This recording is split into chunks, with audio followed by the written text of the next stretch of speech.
सबसे पहले बात कोरोना संक्रमण की। क्या 90 दिन में भारत कोरोना मुक्त हो जाएगा? क्या देश में कोरोना का पीक बीत चुका है?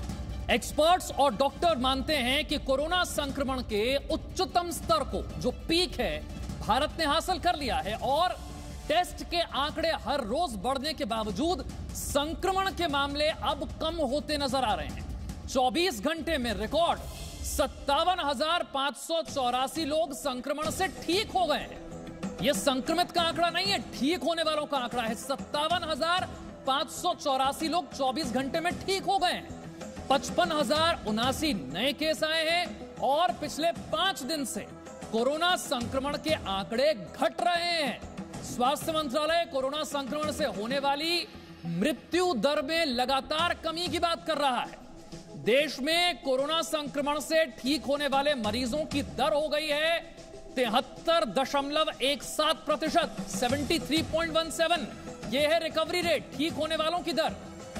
और पिछले 5 दिन से संक्रमण के आंकड़ों में गिरावट देखी जा रही है। हालांकि ये आंकड़े अब भी बहुत ज्यादा हैं, 50,000 से ज्यादा हैं, लेकिन क्या यह माना जाए कि भारत में अब वो पीक गुजर चुका है और अब मामले घटने शुरू होंगे? और क्या अगले 90 दिन में भारत कोरोना से मुक्त हो जाएगा?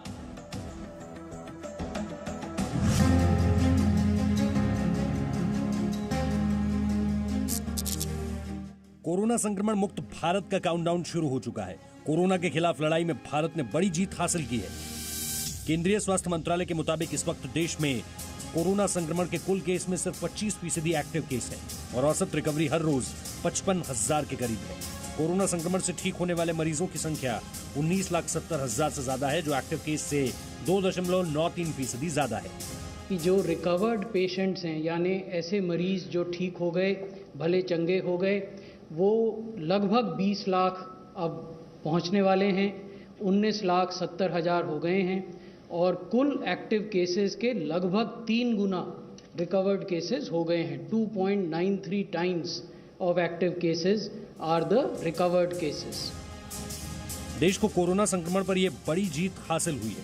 जांच में आई तेजी की वजह से हर दिन औसतन 8 लाख से ज्यादा कोरोना के मामलों की जांच हो रही है। हमें सबसे बड़ी खुशी इस बात की भी है, आज हम जाहिर कर सकते हैं कि जो टेस्टिंग की संख्या है वो हम 9 लाख पर डे के नंबर तक पहुंच गए हैं। 0.9 million per day, which is remarkable, which is absolutely remarkable as a number, as an indicator, as a metric. Corona की वैक्सीन पर भी तेजी से काम हो रहा है। देश में जिन 3 कोरोना वैक्सीन पर ट्रायल जारी है, उनमें से एक वैक्सीन का तीसरा चरण इसी हफ्ते शुरू हो सकता है। 3 वैक्सीन हमारे देश में विकसित हो रहे हैं, डिफरेंट स्टेजेस पे हैं। उनमें से एक वैक्सीन जो है वो फेज 3 ट्रायल में आज या कल में पहुंच जाएगा। बाकी 2 जो है फेज 1 फेज 2 में हैं, उनकी हमने रिव्यू किया है सबने मिलके और उसमें अच्छी प्रोग्रेस हो रही है। जाहिर है कोरोना के खिलाफ लड़ाई में भारत अब आखिरी दौर में है। जिस तरह से पिछले 6 महीनों से 137 करोड़ भारतीयों ने अपने संयम शक्ति से इस लड़ाई में अपना योगदान दिया है, उसमें थोड़ी सी भी लापरवाही बड़ी चूक साबित हो सकती है और आने वाले 90 दिन में हमें धैर्य बनाकर रखना होगा। ब्यूरो रिपोर्ट, जी मीडिया। तो जो सवाल हम पूछ रहे हैं कि क्या 90 दिन में भारत कोरोना मुक्त हो जाएगा, यह सवाल ऐसे ही नहीं है।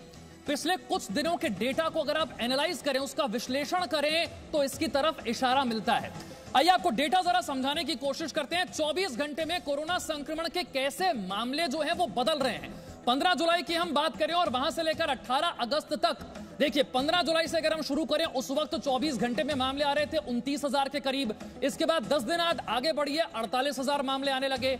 5 अगस्त तक आते आते भारत में 52,000 से ज्यादा मामले आ रहे थे। 13 अगस्त तक भारत में 66,999 केस पर डे। अगर इसे पीक माना जाए, तो उसके बाद से देखिए रफ्तार घट रही है। 24 घंटे में संक्रमित होने वाले मरीजों की संख्या उसके बाद से घटनी शुरू हो गई है। इसीलिए हम कह रहे हैं कि अगर इस डेटा को एनालाइज करते हुए इस पर से एक अनुमान लगाया जाए, क्या यह माना जा सकता है कि यह एक अच्छा संकेत है, पॉजिटिव संकेत है? पूजा मक्कड़ हमारे साथ ज्यादा जानकारी के साथ है। पूजा, पिछले कुछ दिनों के डेटा का अगर हम विश्लेषण करें, क्या यह माना जा सकता है कि हम पॉजिटिव सकारात्मक दिशा में हैं, यहां से केस कम होने शुरू हो रहे हैं? देखिए विशाल, इसमें दो बातें हैं। पिछले 5 दिनों की अगर डेटा की बात करें तो 55 से 62 के बीच में, 55,000 से 62,000 के बीच में रोजाना मामले आते हैं। वो बढ़ नहीं रहे हैं, ये अच्छी बात है, लेकिन हमें ये देखना होगा कि पिछले 5 दिनों में शनिवार और रविवार भी गया है और वीकेंड पर आमतौर पर कम मामले रिपोर्ट होते हैं क्योंकि टेस्टिंग कई कारणों से कम होती है। दूसरी बात यह भी है कि अभी भी बिहार जैसे कुछ राज्य हैं जहां बहुत ज्यादा टेस्टिंग की दरकार है, उतनी तादाद में टेस्टिंग हो नहीं रही है। तो कोई बड़ी बात नहीं है कि आने वाले वक्त में हम ये मामले ज्यादा बढ़ते हुए देखें, 70,000 के आसपास के मामले देखें, 80,000 के आसपास के मामले देखें, लेकिन जिन राज्यों में आ चुके हैं, दिल्ली, मुंबई, वहां से घटने शुरू हो रहे हैं, ये एक अच्छा संकेत है।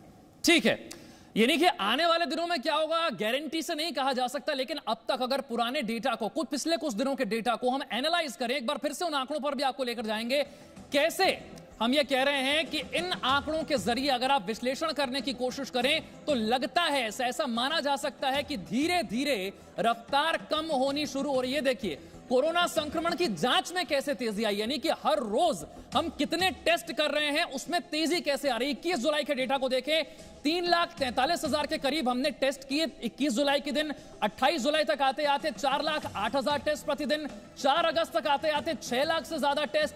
11 अगस्त तक आते आते ये 7 लाख से ज्यादा टेस्ट पर डे हो गए। और पिछले 24 घंटे में अगर हम देखें, करीब 9 लाख टेस्ट 24 घंटे में भारत ने किए हैं। पूजा हमारे साथ लगातार बनी हुई है। पूजा, लगातार टेस्ट की संख्या बढ़ रही है और अब तो 9 लाख टेस्ट प्रतिदिन। बिल्कुल विशाल, जब प्रधानमंत्री ने नई लैब्स का उद्घाटन किया था उसी दिन ये कहा था कि भारत 10 लाख एक दिन में टेस्ट करेगा।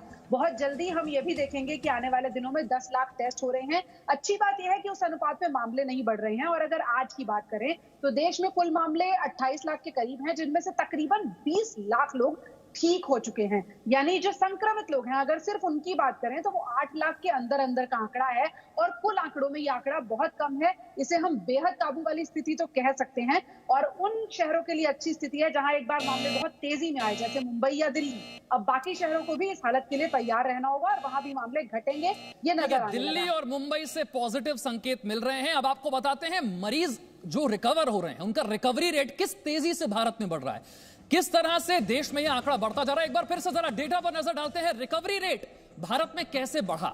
और 14 जुलाई से हम डेटा की शुरुआत कर रहे हैं। 14 जुलाई को भारत में रिकवरी रेट यानी मरीजों के ठीक होने की दर थी 63.02।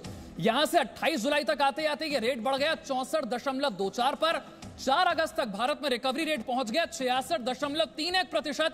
11 अगस्त को उससे और कुछ ज्यादा यानी कि 69.8%। और 18 अगस्त तक देखिए 73.17% रिकवरी रेट। कोरोना संक्रमित मरीजों का रिकवरी रेट, किस तरीके से मरीज रिकवर हो रहे हैं। और अब तो पिछले 24 घंटे में रिकॉर्ड रहा है ये 55,000 से ज्यादा मरीज ठीक हुए हैं। रिकवरी रेट जो है वो बढ़ रहा है, ये अच्छा संकेत है।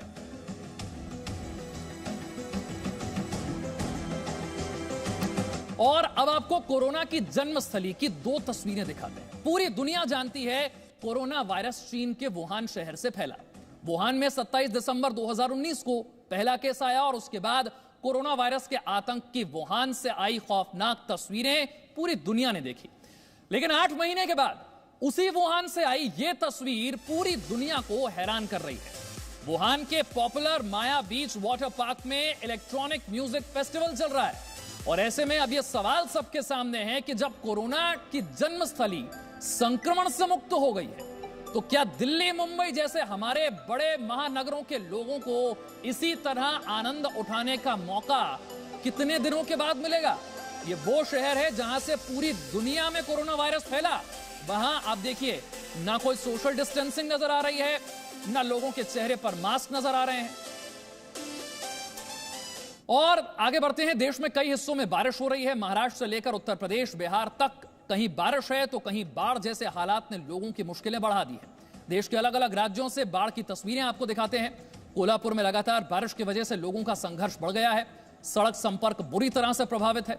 गुजरात के मेहसाणा की तस्वीरें देखिए, अंडरपास में पानी भर गया है और वहां से गुजर रही बस पानी में फंस जाती है। हालांकि बस में लोगों को सुरक्षित बाहर निकाल लिया जाता है। तीसरी तस्वीर गुजरात के कच्छ की है, जहां पर बारिश का पानी अब लोगों के घरों में पहुंच गया है। इसके बाद तस्वीर देखिए मध्य प्रदेश के मंडला की। नदी नहरों में उफान है। स्थिति यह है कि जलस्तर बढ़ने की वजह से पुल पर भी पानी आ गया।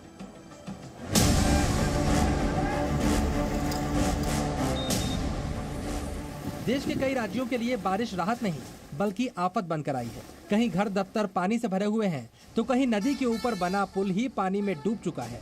जहां तक देखिए केवल पानी ही पानी है।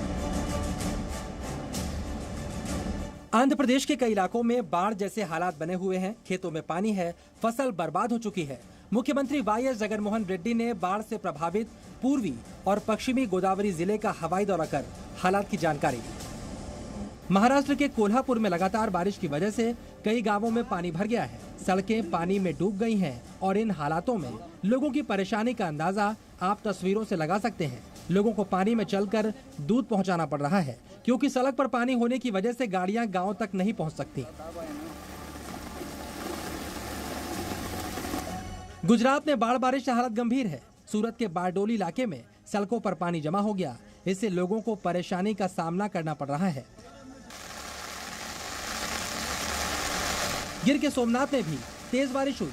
माधोपुर, गदरन और जांजधार सहित कई गांवों में तेज बारिश के बाद पानी लोगों के घरों में दाखिल हो गया। भारी बारिश की वजह से गुजरात के नर्मदा जिले के देडियापाड़ा में लोगों के घरों के अंदर पानी आ गया है। वहीं असम के 3 जिले धेमाजी, लखीमपुर और बक्सा अभी भी बाढ़ की चपेट में हैं और इन जिलों के 11,900 लोग बाढ़ से प्रभावित हैं। बाढ़ से जुड़ी घटनाओं में 112 लोगों की मौत हो चुकी है, जबकि भूस्खलन में 26 लोग मारे गए। 3 जिलों में 28 गांव बाढ़ प्रभावित हैं और 1,535 हेक्टेयर की फसल बर्बाद हो गई है। ब्यूरो रिपोर्ट, जी मीडिया। जम्मू कश्मीर के बारामूला में कल सीआरपीएफ और पुलिस की टीम पर आतंकी हमला हुआ था और इस हमले में देश के 5 जांबाज शहीद हो गए।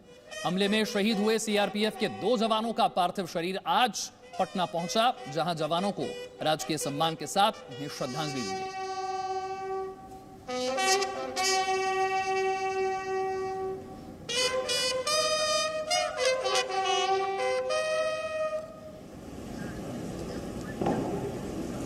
Presenting V News app, available on Google Play and App Store. Download it now.